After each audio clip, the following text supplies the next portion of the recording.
All right, Dr. Blied, you're good to go. Thank you so much for joining me in Lupus LA today on this talk about lupus and mental health, and specifically how to find a therapist. My name is Dr. Monica Blied. I am a licensed clinical psychologist in California, and I have been living with lupus, among other chronic illnesses, since 2012. So I come with this information from a technical, scientific, and professional standpoint, but then also from my lived experiences of being a lupus patient. So let's just dive right in. So the impact of lupus on mental health. I don't think I need to share with you guys who do have lupus that it impacts your mental health. It impacts our depression, our experiences of anxiety, sometimes our self-esteem, our hopes for the future, and really, especially when we're first diagnosed, like, what does life look like? There's this grieving process and trying to adjust to what we eventually know is our new normal. But I'll just share this information for those of you who may have a family member or a friend or a caretaker who is not familiar.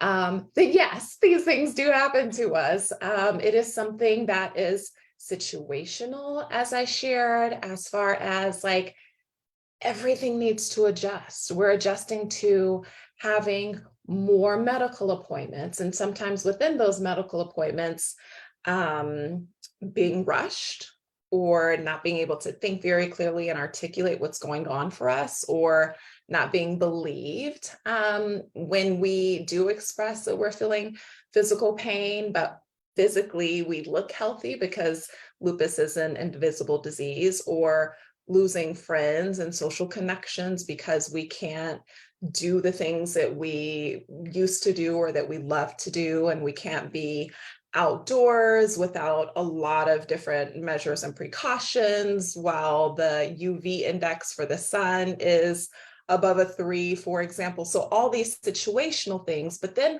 there's also a biological and physiological component of lupus that can contribute to deteriorating mental health. So lupus is an autoimmune disease, but it's also an inflammatory disease. So there are levels of increased inflammation that occur in different parts of our bodies and in our organs, but that also is related to depression specifically.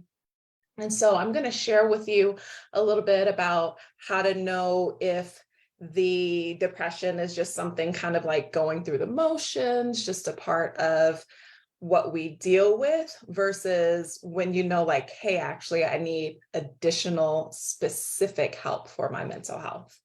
But then also lupus can impact our brains. And anyone who has ever had like lupus fog or brain fog knows, like, yeah, my brain is impacted. And so, a part of our brain is, all these different brain chemicals and neurochemicals and wiring and firing between neurons that help us to either feel okay or not okay. There are different reward systems, and we're thinking about dopamine and serotonin and norepinephrine and things that you don't necessarily need to look up on your own, but just know that your experience, if you are having mood issues that you didn't experience before you had lupus, or that were worse after you had lupus, then it's not all in your head. Okay, these are things that that both have a biological basis and are situationally very understandable. So how do you know when it's like, okay, now is past the time I really need to get professional help? One, if you're asking the question, do I need professional help? Then the answer is, baby, you need some professional help. Okay, so just listen to your gut. Okay, we're going to listen to our intuition about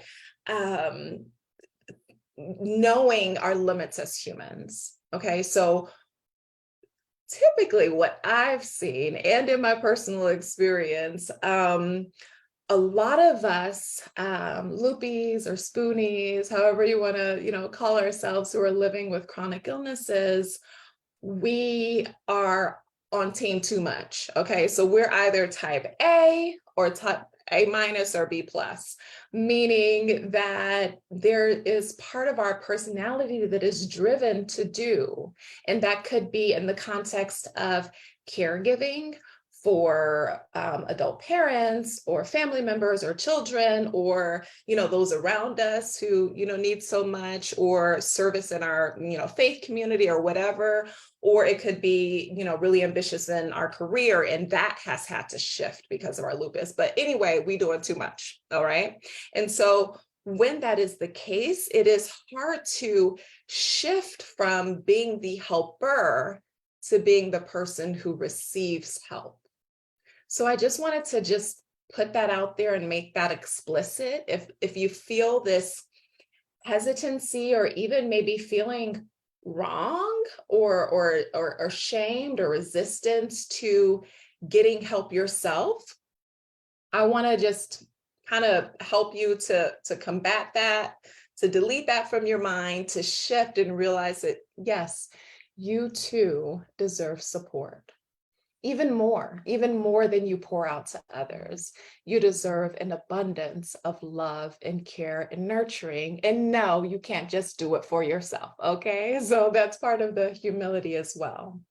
So you may be experiencing some symptoms of anxiety or worry, for example, but how do you know then if it's kind of just everyone worries, or if it's actually an emerging anxiety disorder? Okay, I'm going to share with you the diagnostic criteria, or how we as psychologists, other therapists and psychiatrists will help to discern if this is something that reaches a clinical level, meaning you're going to most benefit from medication support for your mood issue in addition to therapy. So if you have, in the last 6 months, experienced excessive worry and anxiety, occurring more days than not in the past 6 months, and then the worry is about a number of things. So you're worried about your lupus, and if your numbers are going to get better in your labs, you're worried about family members. It's a lot of things that we can worry about. Bills, there's a lot, I don't need to name them. You know what the list is. And then also you're finding it difficult to control the worry. You would like to get your mind on something else, but then it just kind of keeps sneaking up. And then the anxiety and worry are also paired with these other things. And so I'm going to name 6 things, and you actually only have to have 3 out of the 6 in order to qualify for a generalized anxiety disorder. So, and in children, it's only 1 out of the 6. Okay. So restlessness, or feeling keyed up or on edge, being easily fatigued. So I know we're fatigued because of our lupus, but did you know that anxiety can also cause even more fatigue? Difficulty concentrating, or your mind going blank, irritability. And often this comes up in our lupus warriors. This comes up especially for, women of color and other individuals where that vulnerability is not culturally allowed, that softness is shunned, and you need to be strong for everyone. You're kind of more irritable and angry. And did you know that was actually anxiety surfacing? Muscle tension, and then having problems sleeping. So again, 3 out of those 6 that I just described, in addition to having the worry itself, having a hard time controlling the worry. And then there's some sort of either impairment or distress. For any diagnosis, it's usually impairment or distress. So impairment meaning it's negatively impacting your ability to take care of things at home or at work, or your social relationships. You're no longer going out with friends, or your friends are complaining, or whatever, any kind of dysfunction in any area of your life. Or maybe you're masking it super well where nobody even knows what's going on for you. However, you feel like, I wish I wasn't dealing with this. You're feeling some sort of upset or distress about having the anxiety that's coming on. All right, that's the anxiety part. Then there's the depression. Most of us got both going on. And the good thing is when you get a medication, usually it treats both. But you'll need to get with a good prescriber who is savvy and can help with those things. And the therapist that you're going to be working with will also help you with both. But how do you know if you're just kind of a little down, or, you're just kind of, sometimes it's kind of like a numbness, versus this is actually a depressive disorder. This is something that I need additional support with because it reflects a difference in brain chemistry usually. Keep in mind, I'm kind of just as an aside, I'm going to get back to the diagnostic criteria. Keep in mind that mental health conditions, anxiety, depression, bipolar depression, manic episodes, all these different conditions, it's not in your head like you're just kind of making it up. It's literally in your head, like in your head is your brain. These are differences that happen in the connections and firing of neurons, the synaptic uptake of how much of brain chemicals are being absorbed or left out of the different neurons. It is a biological body-based process that is occurring when you have one of these mental health conditions. Okay, so in depression, sometimes in anxiety as well, there is not enough serotonin. Serotonin is one of the brain chemicals that is associated with depression and anxiety, in addition to norepinephrine and things like that. So, you don't need to know the chemistry, brain chemistry, neurochemistry of it. You don't need to know the names of these chemicals. What you need to know is that this is something that in order to appropriately treat and feel relief from, we're going to address the biology. Just like for your lupus, you take Plaquenil or prednisone or methotrexate or Benlysta or whatever, because the lupus is in your body. Mental illness, mental health issue is also in your body. It's in your brain. This is a legitimate thing to be treated, whether it be with therapy or medication or both. So let me just kind of get that out of the way, because there is a lot of hesitance to taking seriously these things. And then there's a lot of, I can just think about something else, or I can just control it myself. But you don't control lupus yourself, do you? I mean, you try, we do better with our diets and we try to work out and things like that, but we're not going to forget the biology. So don't forget the biology of your depression and anxiety, okay? All right, so off my soapbox. So how do you know if you're just feeling down or if there is a major depressive disorder going on? Okay, so anxiety was feeling that way for most of the time in the last 6 months. For a major depressive episode, it's actually how you've been feeling in the past 2 weeks. Okay, so and it could be any 2-week period in your life, but it's a consecutive 2 weeks.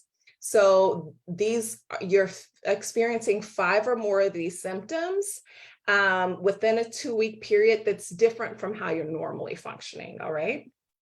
And so you are either having a depressed mood, so feeling, sad or empty or hopeless, and other people can kind of tell like there's been a shift. You might even be tearful. In children and adolescents, it might not be sadness, it may be persistent irritability. That's what that looks like for them. That, or, and a lot of people don't know this or part, you have a diminished interest in the things that you used to enjoy. The things that you used to enjoy and find pleasurable, whether it be playing video games or watching soccer or, reading books or talking on the phone. You're just not interested in those anymore. Did you know that that is actually a sign of depression? You don't have to be sad. You can feel nothing and just not be interested in things. So keep that in mind, either for yourself or for your loved one who may have depression related to lupus, or just depressed and you notice because you have more time to watch because you're living with lupus. Okay. And in addition to either having a significant loss in weight or an increase in weight because your appetite has increased or decreased. So it can be either one, about a 5% body change. Insomnia or hypersomnia. So some people think of like depression being like sleeping all day, can't get out of bed. Sometimes depression actually looks like I can't sleep. People think of depression of like eating all the time, all the Ben and Jerry's. That's what they show on the movies. But sometimes depression is actually, I can't eat. I have no appetite. No, thank you. Think about these things. And then being like, feeling like you have to be on the go, like always moving, kind of fidgeting. That's called psychomotor agitation. Or being significantly slowed down, feeling like every movement is like you're moving through mud or moving through molasses. Everything is just so much more difficult. Also, fatigue or energy loss nearly every day, feeling worthless or feeling guilty about things that you have or have not done.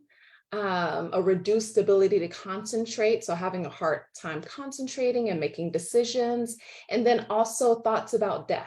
So not just fear of dying, but thoughts about like, you know what, things would be easier if I were not here anymore. Things would be better if I were dead. People would be better if I were dead. I wouldn't have to be a burden to them. That is the number one signal that it's time to get help. And if that is the case for you, I would say, do not wait to, I'm going to give you a list of resources for finding a therapist. Do not wait for your first therapy session. Call someone right now. If you're in the US, there is a national suicide crisis line that is, has some anonymity, anonymous, and you dial 988. It used to be 800-273-8255.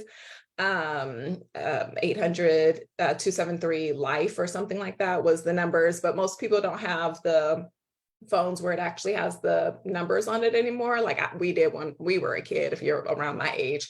And that's a lot to remember. Nobody's going to remember that when they're in the crisis. So now you just call 988, and they also have an online thing where you can just chat or you can text, but get help right away. If you have the thought of, you know what, I don't want to die today, but it wouldn't be so bad if I walked out and a train hit me. That's scary. That means that there is something more going on for you, that you need and you deserve that support and nurturing, and the reminder of what life is worth living for. And so part of what an individual will do on that plan is kind of distract you for a little bit, because most suicides are impulsive. So let's kind of just bring down our nervous system a little bit, where you're not kind of feeling that impulsive drive to do something that could harm yourself. And then after the distraction, is going to remind you about like, okay, well, what do you have that's worth living for? Maybe it's, I want to see my children graduate, or maybe all your children hate you. So that's not something, but, I want to be able to tell my story of how I triumphed over this. Or maybe you fill in the blank. Maybe it's just a pet. Like, okay, who's going to take care of my pet? I don't trust none of my family members to take care of Fluffy. So like, I need to be here. It doesn't matter what it is. What matters is that you know what it is and you identify it and you hold on to that hope. Even if it is 1/2 of 1% out of 100% of hope that you have, hold on to that. Hold on to that. And then what you're going to do also is make your environment safe. So no guns in the house. The knives are locked up, put in a lockbox. So you can get a lockbox from the Dollar Tree or like 99-cent store, depending your area. And it's like a box, and then it just has, you got to buy the lock separately. But what that does is it also pulls on like, oh, impulsivity, like it's going to take some time for you to find the key and things like that. So safety measures. Also identify the people in your life who can provide distractions for you. So maybe there's somebody in your life who got a lot of drama and you call them and they just talking about themselves, like, okay, let me just distract myself from my own problems for a while because you got a lot going on, or maybe someone who's really funny and supportive. So identify the people who can provide distractions and the people who you can actually call for help and say like, hey, let me be honest with you, this is what's going on right now. I used to have just thoughts, but now I have a plan and I've been thinking about that. That's when it becomes more serious, when you have a plan and an intention. And then also identify the places that you can go. Is there a park nearby that you really enjoy that kind of like calms your nervous system? Is it like closing your eyes and imagining a beach scene? Where, the UV is low and you have your sun hat and like people are quiet and the sand is soft, whatever the case might be. Where are the places that you can go that can provide either a distraction or soothing? So I've kind of gotten off the path a little bit, but it is important to have this awareness because suicide is real. The rates are increasing. And unfortunately, the rates are high with people living with chronic illnesses because it is very, very difficult to live with chronic pain, to live with constant pain, and people not believing you or thinking like, well, you can't be that sick because look, you just got your hair done. Well, a little plug, humble brag for that, but you have no idea what's going on with my muscles and my heart and my liver and, all these things that are invisible, and that invalidating experience can be very difficult. And you are needed. And I need you to survive. That person who's going to hear your story, who's going to keep pushing just one more day because they said like, hey, if he can do it, if they can do it, if she can do it, I can do it. They need you to survive. You have no idea what the calling is on your life, but I promise you, if you got this, there is a calling, there is a purpose. You may not know it yet, but I need you to survive until you do. Okay? So how do you find a therapist? So you're not in crisis. If you are, you call 988 or one of the other resources, but how do you find a professional who can help you get to that point? Okay. And especially someone who accepts your insurance. I usually recommend people to start with psychologytoday.com.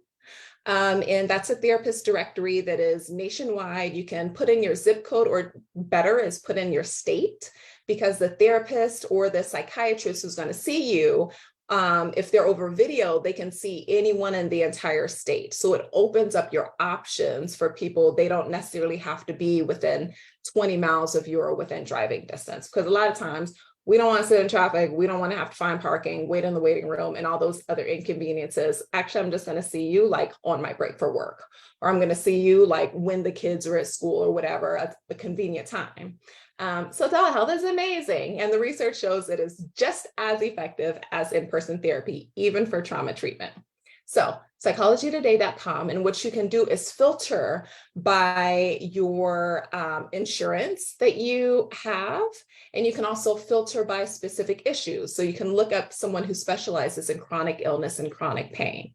Just on there today with a client, and I was sharing with them how to look for. You can look for someone who specializes in seeing people who are Black African American, or Latino Hispanic, or American Indian, or based on different religions as well, Muslim or Christian or Buddhist, etc. You can get super specific on who you want to see and what specialties they have, including what offerings they do. If they do CBT, cognitive behavioral therapy, or brain spotting or EMDR or something like that. And then once you get that list of people who accept your insurance and are accepting clients, you can start emailing them. So there's usually a link to email or to call. And this is the long and frustrating part for a lot of people, because some therapists, most therapists are really full. It may not even like return a phone call. So if you can email or text or something like that, typically they can respond a lot faster and say like, hey, I'm not accepting new clients, or I am, but these are the days that I have available, to kind of filter through that list. If you have someone within your support system who can do that groundwork for you, please accept the help and let them do it. Okay? Because it can be hard work to just find somebody who's accepting clients who also accepts your insurance. Okay? And then when you find them, what I want you to do is make sure that you ask for a free consultation call. 90% of therapists, psychologists will offer a free consultation call. It may be like a 15-minute phone call or a 20-minute video call or something. And what you're doing is you have the opportunity to meet them, hear about their therapy style, what is their approach to treatment, tell them about your issues, and see if they might be a good fit for you. Some people are just not a good fit. Sometimes they're excellent therapists, but they're not excellent for you. Okay. So having that free consultation will kind of warm the way of saying like, okay, yeah, I feel like I can build a relationship with this person. I feel like this person can understand me and help me on my journey. I personally think that, if that is not offered, if the person is like, oh, well, the first session where I'm billing your insurance is the consultation, then yeah, we're not going to do that. And why is that? My, personal experience as a psychologist, what we do is we will build our client load, or the patients that we see, if you want to use that language, around our areas of expertise. So I see clients or patients. I'm not accepting new patients, by the way. I'm not accepting new clients. But for example, I will see people who are living with chronic illnesses, ADHD, anxiety, depression, bipolar disorder. So if someone has a very severe, untreated, unmedicated psychotic disorder, or a very severe and again untreated personality disorder that would kind of conflict with what I'm able to do or my area of expertise, I will give them a referral. That is what the consultation call is for on our end. Okay. You get the benefit of saying like, is this person a good fit for me? Yes or no? And kind of getting to know their style. We get to see like, do we want to work with you? And more, are we trained and equipped to work with you? So what does that mean for an individual who does not do consultations? Maybe they don't have the discretion of who they see and don't see. And that's never a good thing. You just accept anybody into your practice, like, or, you just want to bill my insurance for that first session and then tell me at the end of the first session, when I've invested an hour and told you all my history, like, oh yeah, find someone else. That doesn't feel good either. Okay. So do ask for that free consultation and go from there. Let's see, what else was I going to talk about? Oh yeah. And then identifying a good fit. I did want to say as a qualifier, if you're going through a healthcare system such as Kaiser, you don't really get a choice. So you kind of just have to take who they give you, and there is no consultation. You just go to the session. However, you can fire the person and find someone else, because again, it's about what's good for you and your mental health journey, so that you can treat any anxiety, depression, or emerging mood disorder or present mood disorder. And so that you can begin to really live your best life with lupus. Okay, it's not live your best life despite lupus, but it's all integrated. Who am I as in my mind, my body, my spirit, my community? How can I develop into a more whole person who is fully accepting of all my flaws and imperfections, and still recognizing that I am a masterpiece and a work in progress, but both are true. who's going to help you on that journey. And so if that person that you just got automatically assigned with is not a good fit, does not make you feel seen and accepted and understood, and you constantly have to explain yourself or explain your culture or explain your sayings or your hairstyles or something like that, that's not it. Fire them and find someone else, okay? Because even if your insurance is paying for it and you're not paying out of pocket, you're still paying them, and you want to get a good fit who's going to help you. I am definitely open. I know we're right at the 30 minutes. Brianna, I'm definitely open to if there have been any questions so far.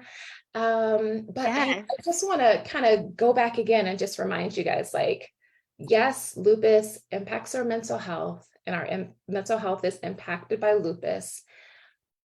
Ask for help. Be accepting and receiving of the help that you do deserve, because you do deserve it. And don't be afraid to fire somebody who's not a good fit. Love that. We do have a question about where you should start with CBT, seeing a psychologist or a psychiatrist, if that matters. Yeah, so CBT is cognitive behavioral therapy, and it is a excellent treatment for depression, anxiety, a lot of different conditions that you may be dealing with, where it basically looks at what are you telling yourself, and how does what you're telling yourself either make worse or make better what you're experiencing in your feelings. So more aggravation, irritation, worry, sadness. And also what's showing up in your body, because our bodies carry stress, and that stress can make our lupus so much worse or better if it's managed. So a therapist, meaning a marriage and family therapist, licensed professional, counselor, or a social worker or a psychologist would be the person who would be able to provide that intervention for you, or a number of other different therapies. There's acceptance and commitment therapy, dialectical behavior therapy, etc. A psychiatrist is someone who's going to give you the medication that's going to help with the biological aspects of your anxiety and depression. Sometimes the psychiatrist will also do a little therapy, but it's very, very, very rare, very rare. So normally you have both going on. And what the research shows is that just having medication is okay for, some conditions. Just having therapy is okay for some conditions. The ideal partnership is both, especially if your anxiety is so severe or your depression is so severe where you can't benefit from therapy because you're not showing up, you're not focused during the session, and those sorts of things. So the medication can even be a temporary to kind of help you gain the benefits from therapy. Or you can just continue and feel like even keeled and balanced, like, oh my gosh, I needed this my whole life and now I'm good. Because again, you're addressing the biology of what's going on in your brain. Thank you so much for explaining that, Dr. Blied. That was perfect. I think we're good, actually. I thank you so much for joining us today. This was incredibly helpful. You're welcome. Thank you guys so much. If you have specific questions for me, feel free to reach out to me. I am on social media at Dr. Blied, and you can also visit my websites, drblied.com or facesofhealth.net. And Brianna did give me permission to plug right at the end. For the rest of this month, I do have an online course that's 5 parts with videos and handouts that is completely free to access so that you can learn and kind of do some self-help in addition to getting the therapy and medication. So that is at facesofhealth.net. Nice. We love that. Thank you, Dr. Blied. You're welcome.